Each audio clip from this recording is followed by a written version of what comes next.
네, 귀한 찬양 해주신 우리 분이엘 찬양대 감사드립니다. 네, 우리 이렇게 특별 새벽기도 기간 중에도 우리 이렇게 말씀을 사모하며 예배 자리에 나오신 여러분들을 주님의 이름으로 다시 한번 환영하고 축복합니다. 오늘 이 시간에도 주께서 우리에게 말씀 깨닫는 지혜를 주셔서 주님 주시는 은혜와 평강이 여기 모인 우리 모두에게 임하기를 축복합니다. 네, 우리는 매주 수요일마다 하이델베르크 요리문답의 내용을 중심으로 말씀을 나누고 있는데요. 여러분 잘 따라오고 계십니까? 네, 좀 어렵게 느껴지는 분들도 계실 거라고 생각합니다. 오늘은 좀 중간 점검을 좀 해보려고 합니다. 네, 진도가 이렇게 딱 중간은 아닌데 우리가 지금 어디에 와 있는가를 같이 돌아보고 오늘 말씀을 좀 나누려고 하는데요. 다들 들어오실 때 이거 종이 받으셨죠? 네, 문답의 내용입니다. 지금 우리가 다루고 있는 이 내용이 카테키즘이라고 하는 요리 문답의 내용인데 좀 재미없는 농담일 수도 있지만 요리 문답이라는 이 제목만 보면 어떤 사람들은 이게 무슨 요리 책인가 보다, 요리하는 방법 알려주는 건가 보다, 이런 생각을 하시는 분들도 간혹 있습니다. 그러나 이 요리문답은 중요한 기독교의 이론, 교리들, 우리가 무엇을 믿는가에 대한 믿음의 내용들을 성도들에게 쉽게 교육하기 위해서 질문과 답으로 만든 것이 이 요리문답입니다. 다시 한번 말씀드리지만 성도들에게 쉽게 교육하기 위해 만들어진 것이기 때문에 논리적인 구조로 이해하기 쉽도록 이렇게 짜여져 있습니다. 그래서 우리가 뼈대를 알면 이 전체가 어떻게 되어 있는지 믿음의 내용을 우리가 받아들이고 이해하는데 더 도움이 많이 됩니다. 하이델베르크 요리문답 제1문 기억하십니까? 네, 잘 기억 못하시겠죠? 자, 한번 띄워주시면 좋겠습니다. 네, 하이델베르크 요리문답 제1문.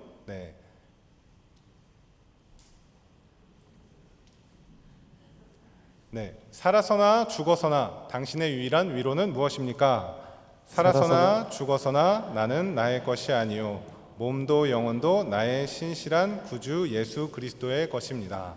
몸도 영혼도 나의 신실한 구주 누구의 것이죠? 예수 그리스도. 그래서 예수 그리스도로 이 문답이 시작을 합니다. 그리고 이문을 보면 이렇게 되어 있죠. 이 위로에 대해서 나오면서 이문에서 이렇게 연결이 됩니다. 이러한 위로 가운데 복된 인생으로 살고 죽기 위해 무엇을 알아야 합니까? 여러분이 읽어보시죠. 시작. 다음에 알아야 합니다. 첫째, 나의 죄와 비참함이 얼마나 큰가. 둘째, 나의 모든 죄와 비참함으로부터 어떻게 구원을 받는가. 셋째, 그러한 구원을 주신 하나님께 어떻게 감사를 드려야 하는가. 네, 자막 계속 띄워주시고요. 이 세 가지가 하이델베르크의 세 가지 큰 주제들입니다. 그래서 우리가 2문이죠. 3문부터 11문까지 첫 번째 주제를 다룬 것입니다. 안성구 목사님과 안종우 목사님께서 지난번에 인간의 죄와 비참함이 얼마나 큰지에 대한 말씀을 2주에 걸쳐서 나눠주셨고요. 이 인간의 죄와 비참함을 처음부터 하이델베르크가 다루고 있는데 왜 하이델베르크 요리문답은 인간의 죄와 비참함을 처음부터 다루었을까요?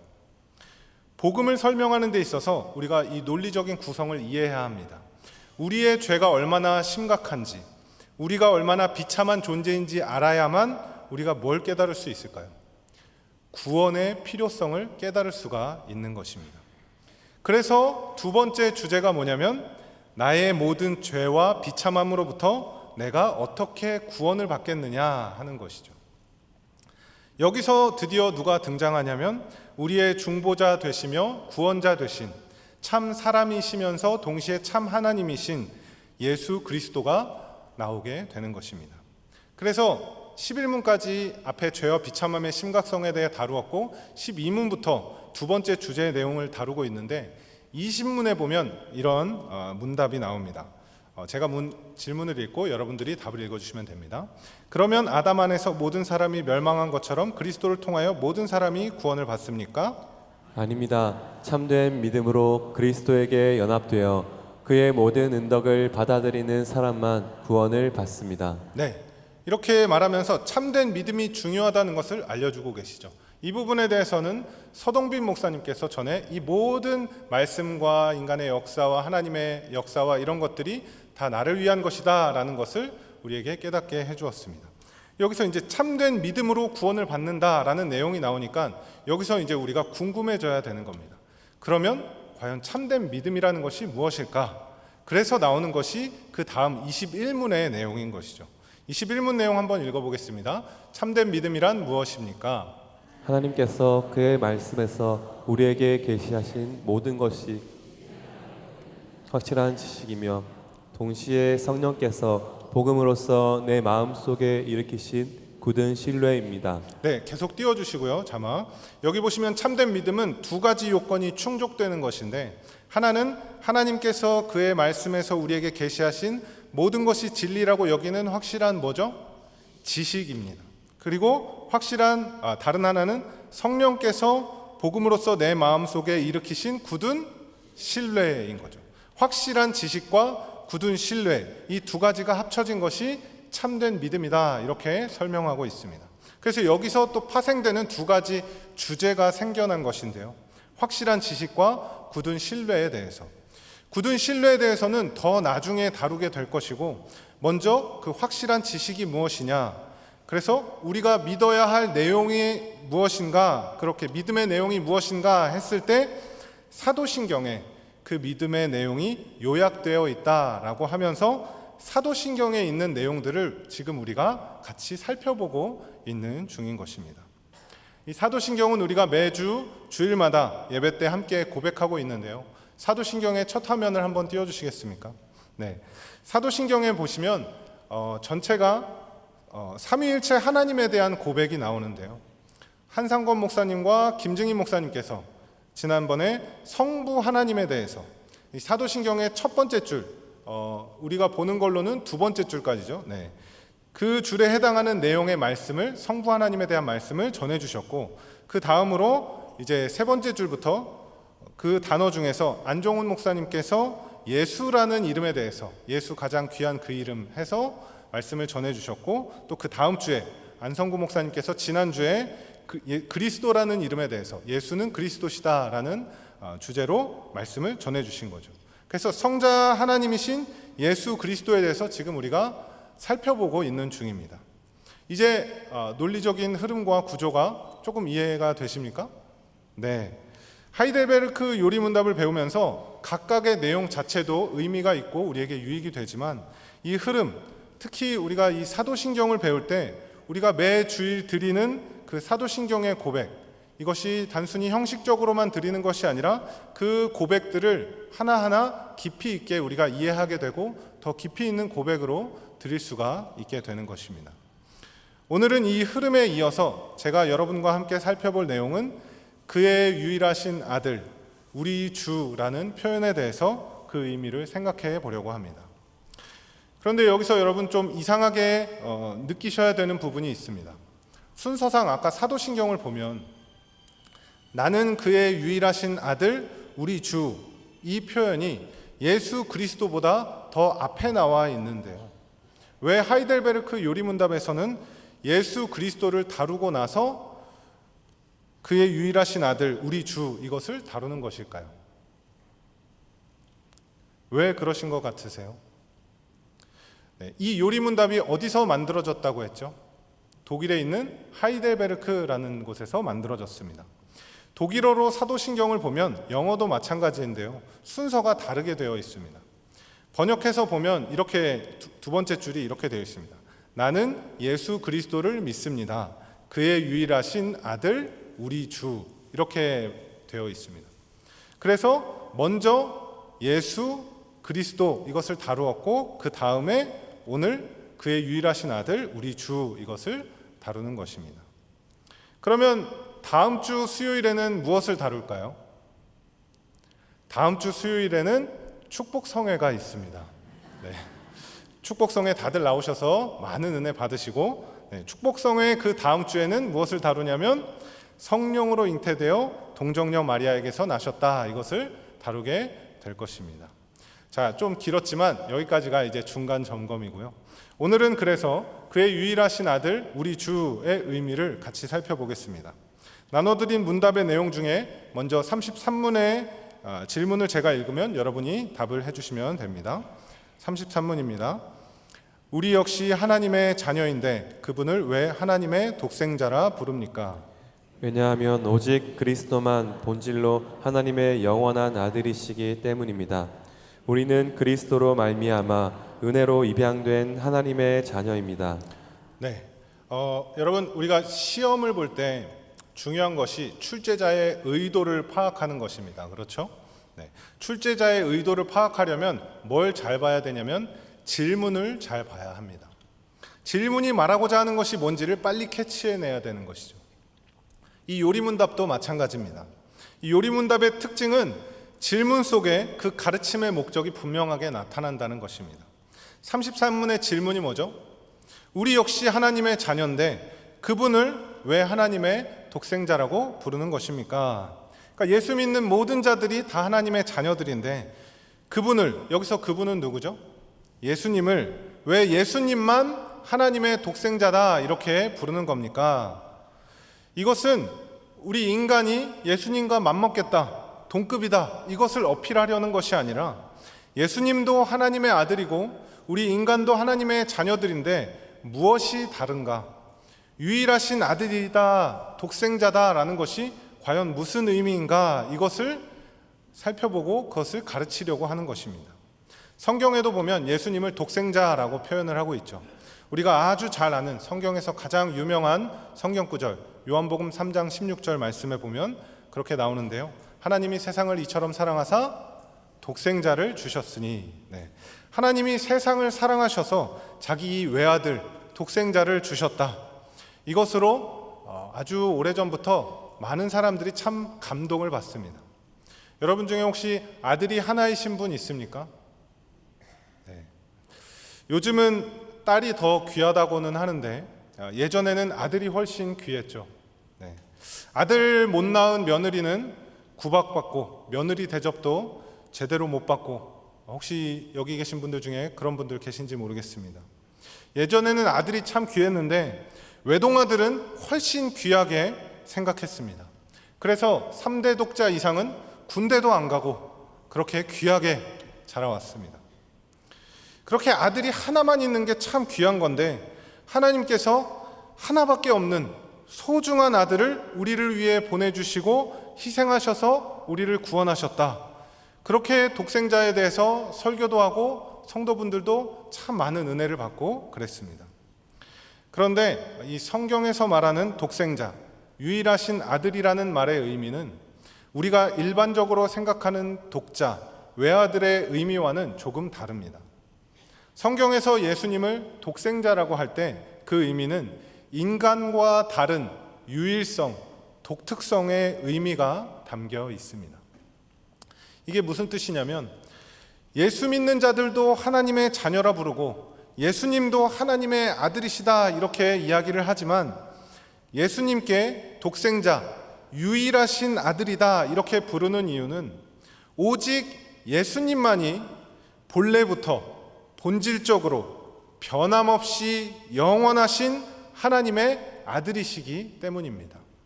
이 말을 반대로 말하면 인간은 본래부터 본질적으로 하나님의 자녀일까요? 아닐까요?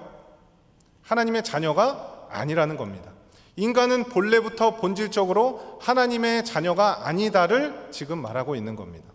그럼 뭐죠? 인간은 뭐죠? 에베소서 2장 3절 말씀을 같이 한번 보겠습니다. 다 같이 읽겠습니다. 시작. 전에는 우리도 다 그 가운데서 우리 육체의 욕심을 따라 지내며 육체와 마음에 원하는 것을 하여 다른 이들과 같이 본질상 진노의 자녀이었더니, 우리는 뭐죠? 본질상 진노의 자녀였습니다. 진노의 자녀라는 것은 하나님과의 관계가 끊어진 자였다는 것입니다. 그런데 우리가 어떻게 하나님의 자녀가 됐을까요? 본래부터 본질적으로 변함없이 영원하신 하나님의 아들이신 예수님께서 우리의 죄를 대속하여 죽으시고 부활하심으로 우리에게 하나님의 자녀가 되는 권세를 주셨다는 것입니다. 그래서 성경은 본질상 진노의 자녀였던 우리가 하나님의 자녀가 된 것을 가리켜서 양자의 영을 받았다 이렇게 표현을 합니다. 로마서 8장 15절 말씀 제가 읽어보겠습니다. 너희는 다시 무서워하는 종의 영을 받지 아니하고 양자의 영을 받았으므로 우리가 아빠 아버지라고 부르짖느니라. 종의 영이 아니라 양자의 영을 받았다 이렇게 말씀하고 있습니다. 그래서 우리는 모두 하나님을 아빠 아버지라고 부를 수 있게 되었다고 말씀하는 것입니다. 오늘 특별 새벽 기도 때도 우리가 아바 아버지라는 찬양을 했는데요, 우리는 모두 영적으로 하나님께 입양된 자들이라는 겁니다. 그래서 하나님의 자녀라 칭함을 받게 되었다는 것이죠. 어떻게요? 예수님의 우리를 향하신 그 대속의 죽음으로 인해서 우리가 하나님의 자녀가 되었다는 것입니다. 지금까지 제가 설명한 것이 33문의 답을 풀어서 말씀드린 건데요, 이제 33문을 다시 보시면 이 답의 내용이 이해가 잘 되실 겁니다. 우리 다시 한번 33문을 읽어보겠습니다. 우리 역시 하나님의 자녀인데 그분을 왜 하나님의 독생자라 부릅니까? 왜냐하면 오직 그리스도만 본질로 하나님의 영원한 아들이시기 때문입니다. 우리는 그리스도로 말미암아 은혜로 입양된 하나님의 자녀입니다. 이제 이해가 되시죠? 네. 본래부터 본질로 하나님의 영원하신 아들, 이것이 독생자의 의미라는 것입니다. 사도신경에서 독생자, 유일하신 아들이라는 이 고백에는 그리스도만이 본질적으로 영원하신 하나님의 아들이시고, 그 본질적으로 영원하신 하나님의 아들 예수 그리스도께서 우리에게 구원의 은혜를 베푸셔서 끊어져 있던 하나님과의 관계를 회복시키시고 하나님의 자녀로 삼아주셨음을 기뻐하며 감사하는 믿음의 고백이 바로 이 독생자, 유일하신 아들이라는 고백입니다. 그 구원의 은혜를 베푸신 것에 대해서 기쁨과 감사를 드리는 것이 우리 신자의 삶의 도리라는 것이죠. 그런 맥락에서, 같은 맥락에서 34문에서는 예수님을 우리 주라고 고백하는 것의 의미를 이렇게 설명하고 있는데요, 제가 34문 질문을 읽으면 여러분이 답을 읽어주시기 바랍니다. 당신은 왜 그분을 우리 주라 부릅니까? 왜냐하면 그분이 금이나 은이 아니라 그의 보혈로서 우리의 몸과 영혼을 우리의 모든 죄로부터 구속하셨고 우리를 마귀의 모든 권세에서 해방하여 주의 것으로 삼으셨기 때문입니다. 네, 이것도 우리를 구원하신 예수님을 부르는 다른 표현인 것입니다. 왜 우리가 예수님을 우리의 주인, 주님이라고 부르는가? 왜냐하면 34문 답에 나와 있는 것처럼 예수께서 우리의 몸과 영혼을 우리 죄로부터 구속하셨고 모든 악한 권세에서 우리를 해방하셔서 주님의 것, 주님의 소유로 삼아주셨기 때문입니다. 이사야 43장 1절 말씀에 이런 말씀이 있습니다. 야곱아 너를 창조하신 여호와께서 지금 말씀하시느니라. 이스라엘아 너를 지으신 이가 말씀하시느니라. 너는 두려워하지 말라. 내가 너를 구속하였고 내가 너를 지명하여 불렀나니 너는 내 것이라. 너는 내 것이다. 우리는 모두 하나님의 소유된 백성입니다. 하나님의 소유, 하나님께서 우리의 주인이 되셨다는 것은 우리의 주인 되신 하나님께서 우리의 인생을 책임져 주신다는 것입니다. 이 독생자에 대한 우리의 고백과 우리 주라는 고백 속에 담긴 그 구원의 은혜, 하나님의 사랑이 담긴 그 말씀의 내용이 오늘 본문 골로새서 1장 13절 14절의 말씀에 녹여져 있는데요, 제가 한번 오늘 본문 말씀을 읽어보겠습니다. 그가 우리를 흑암의 권세에서 건져내사 그의 사랑의 아들의 나라로 옮기셨으니 그 아들 안에서 우리가 속량 곧 죄사함을 얻었도다. 하나님께서 우리를 건져주시기 전에 우리는 어디에 있었죠? 흑암의 권세 아래에 있었습니다. 어두움의 권세, 죄의 권세 아래에 억눌려서 살아가고 있었습니다. 그런 우리를 건져주시고 꺼내주시고 옮기셨는데 어디로 옮기셨냐면 그의 사랑의 아들의 나라로 옮기셨습니다. 여기서 사랑의 아들은 누구일까요? 예수님입니다. 우리를 그의 나라로 옮기셨다는 것은 예수님에게서 나타나는 그 하나님의 완전하신 사랑이 우리에게도 주어졌다는 것을 의미합니다. 그 사랑으로 인해서 우리가 흑암의 권세로부터 건져냄을 받고 하나님의 통치와 사랑을 받는 자녀됨의 신분을 누리게 되었다는 것입니다. 여러분, 하나님의 자녀가 되었다는 것이 여러분에게 기쁨이 되십니까? 네. 때때로 우리가 하나님의 자녀됨의 기쁨을 누리지 못할 때가 있습니다. 그런 가장 큰 원인 중에 하나가 죄인으로서의 회귀 본능이라고 생각합니다.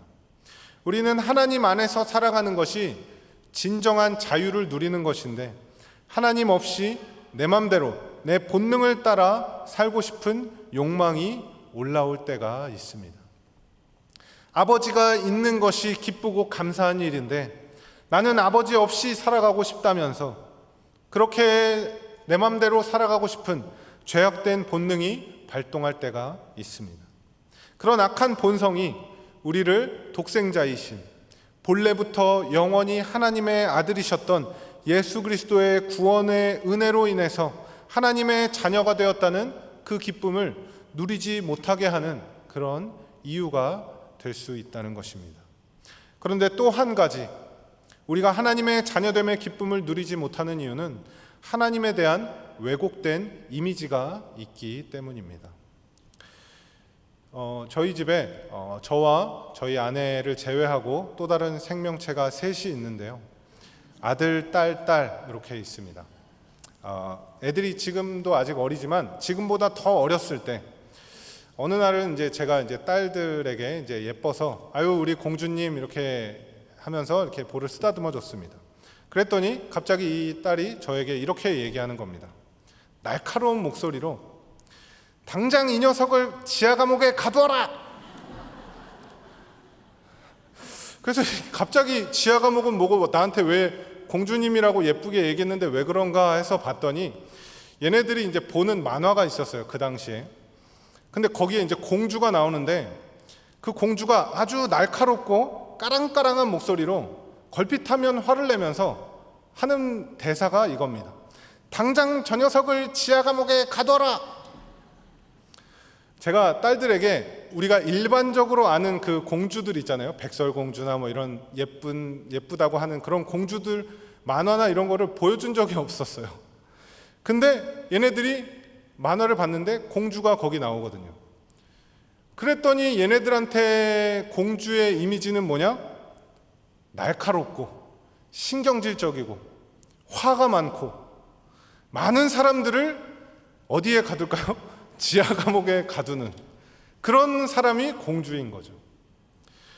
제가 그걸 보면서 얘네들에게 공주에 대한 이미지가 왜곡되었구나. 함부로 공주 얘기를 꺼내면 안 되겠다. 이런 생각을 하다가 문득 저의 직업병이자 신자로서 늘 생각하는 하나님과의 관계를 생각하게 되었습니다. 어쩌면 하나님의 사랑을 온전히 우리가 깨닫지 못하는 것이 하나님에 대한 왜곡된 이미지가 우리에게 있기 때문일 수 있겠다. 그런 생각이 들었습니다. 그러면서 언젠가 이 내용을 설교 때 한 번은 써먹어야 되겠다 생각하다가 오늘 드디어 제가 이렇게 써먹었습니다. 여러분, 이미지가 참 중요합니다. 사람에 대한 이미지도 참 중요하지만 하나님에 대한 이미지도 마찬가지입니다. 우리는 독생자이신 예수님의 은혜로 하나님의 입양된 자녀가 되어서 하나님을 아버지라 부를 수 있게 되었는데 아버지에 대한 왜곡된 이미지로 인해서 그 감격이 그렇게 크지 못할 수가 있다는 것입니다. 물론 여러분 중에는 건강하고 정말 정신도 건강하고 아이들을 정말 사랑으로 잘 대해주시는 그런 아버지에게서 자라신 분들도 계시겠지만 아버지가 나에게 준 상처, 아픔, 두려움 혹은 부부관계가 깨어짐으로 인해서 혹은 아버지가 일찍 돌아가셔서 아버지의 부재를 느끼며 그런 삶 자체가 상처로 남아있는 분들도 계실 것입니다. 아무튼 아버지에 대한 왜곡된 이미지를 대부분 우리는 갖고 있기 때문에 우리는 그 자녀를 완전한 사랑으로 품어주시는 하나님 아버지를 충분히 느끼며 그 사랑을 누리지 못할 때가 많이 있다는 것입니다. 여러분, 세상에 완전한 부모는 없습니다. 완전하게 자녀들을 사랑해 줄 수 있는 부모는 없습니다. 때때로 자녀를 대할 때 자신의 욕심이 들어갈 때도 있고, 자신이 받았던 상처들, 아픔들이 투영되어서 자녀들에게 나타날 때도 있습니다. 특히 자신의 부모로부터 받은 상처가 자식들에게, 자녀들에게 대물림되는 경우가 참 많이 있습니다. 그래서 자녀들의 모습을 보면 외모도 부모의 모습과 비슷하지만 하는 행동이나 말투도 부모의 모습을 그대로 닮은 경우들이 많이 있습니다. 문제가 많은 청년들이나 상처가 많은 청년들을 만나보고 또 자녀 세대들을 대하다 보면 그 배경에는 여러 가지 상황 속에서 겪은 상처와 아픔들이 있겠지만 그 모든 것의 중심에는 부모가 있는 것을 많이 경험하게 됩니다. 그런데 또 부모님들의 그 이야기를 들어보면 그 부모는 또 누구에게 상처를 받았을까요? 부모의 부모로부터 받은 상처가 있어서 그렇게 된 경우들이 또 많이 있습니다. 인간의 역사는 뭘까요? 반복의 역사입니다. 상처가 반복되고 죄악이 반복됩니다. 폭언 욕설을 하는 부모 밑에서 자란 자녀가 부드러운 말과 아름다운 혀를 가지는 것은 거의 불가능합니다. 아버지가 술만 마시면 집에 들어와서 자식들을 때리고 아내들을 때리고 죄송합니다. 네, 아내들 또 잘못했네요. 네, 아내를 때리고 온 집안을 뒤집어 놓는 그런 집안 분위기 속에서 자란 자녀가 멀쩡하고 건강한 생각으로 그런 정신으로 살아가는 것은 거의 불가능합니다. 저도 아버지이지만 아버지에 대한 상처와 아픔에 대해 이야기하고 제가 지금 죄악과 상처가 자녀에게 대물림된다고 여러분에게 말씀드리는 것이 여기 계신 아버지나 부모님이신 분들을 제가 지금 정죄하거나 죄책감에 빠지시라고 말씀드리는 것이 아닙니다. 자녀에게 폭행하고 폭언 욕설하는 부모가 가해자 같지만 사실은 그 부모도 피해자였다는 것입니다. 그러나 그것을 이해해주고 우리가 전적으로 품어줄 수 없는 것은 그 상처, 아픔, 두려움, 죄악이 또 다른 상처와 아픔, 두려움, 죄악을 낳기 때문입니다. 상처는 상처를 낳고 죄악은 죄악을 낳습니다. 이것이 우리가 당하고 있는 일들이며 우리의 가정의 모습이며 우리의 사회의 모습입니다. 아버지에 대한 불완전하고 왜곡된 이미지를 가지고 있는 우리에게 예수님의 은혜로 우리는 하나님의 자녀가 되었습니다. 하나님이 우리의 아버지가 되셨다는 것은 왜곡된 이미지를 가진 우리에게 크게 감동으로 다가오지 않을 수가 있습니다.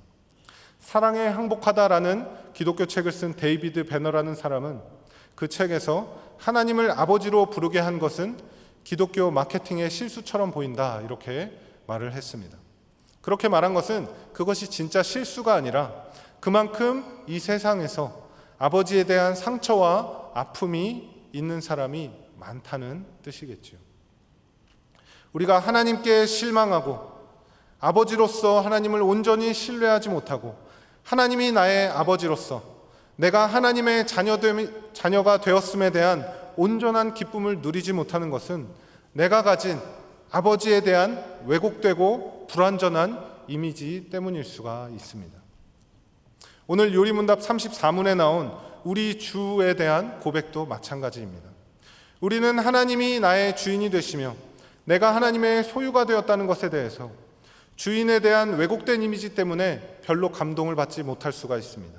우리가 주인이라고 하면 왠지 자기 맘대로 모든 사람을 다 조종할 것 같고 갑질할 것 같고 횡포할 것 같고 횡포를 부릴 것 같고 권력을 휘두를 것만 같은 그런 이미지가 더 강하게 자리 잡고 있습니다.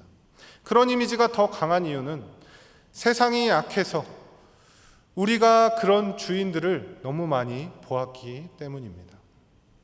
그러나 우리 하나님은 우리의 왜곡된 이미지와는 전혀 다른 온전하시고 완전하시며 한없는 사랑을 우리에게 베푸시는 분이신 줄 믿습니다. 우리가 아무리 상처로 인해서 잘못된 경험으로 인해서 이미지가 왜곡되었다 할지라도 하나님의 사랑은 우리의 왜곡된 이미지마저 온전하게 회복시켜 주시는 능력이 있는 줄 믿으시기를 바랍니다. 그렇게 우리가 믿을 수 있는 이유가 무엇입니까? 아까 보았던 하이델베르크 요리문답 34문을 다시 한번 보시겠습니다. 제가 문을 읽어보겠습니다. 당신은 왜 그분을 우리 주라 부릅니까? 왜냐하면 그분이 금이나 은이 아니라 그의 보혈로서 우리의 몸과 영혼을 우리의 모든 죄로부터 구속하셨고 우리를 마귀의 모든 권세에서 해방하여 주의 것으로 삼으셨기 때문입니다. 우리가 왜 예수님을 우리 주라고 부릅니까? 예수님께서 우리를 구속하실 때 어떻게 구속하셨다고 나오죠? 금이나 은이 아니라 그의 보혈로서 우리는 예수님의 피로 구원받았기 때문입니다. 이 피는 성경에서 생명을 상징합니다. 레위기 17장 11절의 말씀을 제가 읽겠습니다.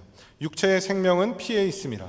내가 이 피를 너희에게 주어 제단에 뿌려 너희의 생명을 위하여 속죄하게 하였나니 생명이 피에 있으므로 피가 죄를 속하느니라.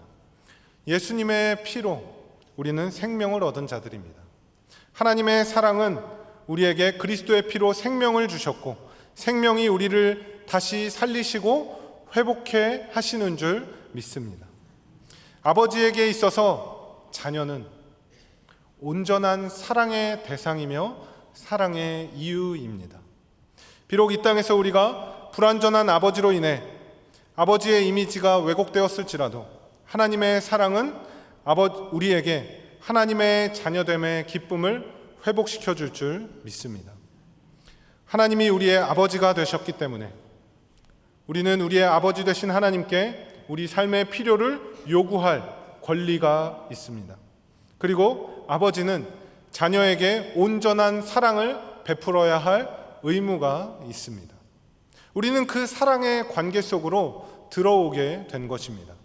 바로 본질적으로 영원한 하나님의 아들이신 독생자 예수, 우리를 그의 보혈로 살리시고 자신의 소유로 삼아주신 그 예수 그리스도, 하나님의 자녀로서 그 사랑을 충만하게 느끼시며 회복을 경험하고 생명 가운데 살아가는 저와 여러분의 삶이 되기를 주님의 이름으로 축원합니다. 함께 기도하겠습니다. 하나님 아버지, 본질상 진노의 자녀였던 우리를 본질상 영원히 하나님의 아들이신 독생자 예수님의 보혈로 우리를 하나님의 자녀로 입양해 주신 것, 그래서 우리에게 하나님을 아버지라 부를 수 있게 해주신